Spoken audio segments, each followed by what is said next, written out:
Sarah playing in Tall Part 9.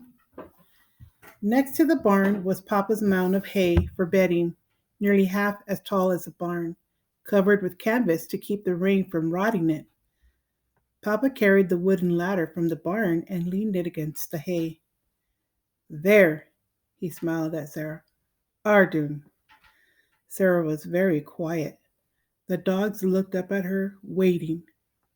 Seal brushed against her legs, her tail in the air. Caleb reached over and took her hand. It looks high up, he said. Are you scared, Sarah? Scared? Scared, exclaimed Sarah. You bet I'm not scared. She climbed the ladder and Nick began to bark. She climbed to the very top of the hay and sat, looking down at us. Above, the stars were coming out. Papa piled a bed of loose hay below with his pitchfork. The light of the lantern made his eyes shine when he smiled up at Sarah. Fine, called Papa. Fine, said Sarah. She lifted her arms over her head and slid down, down into the soft hay. She lay laughing as the dogs rolled beside her. Was it a good dune? Called Caleb.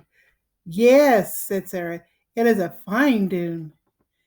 Caleb and I climbed up and slid down, and Sarah did it 3 more times. At last, Papa slid down too. As the sky grew darker and the stars blinked like fireflies, we were covered with hay and dust, and we sneezed.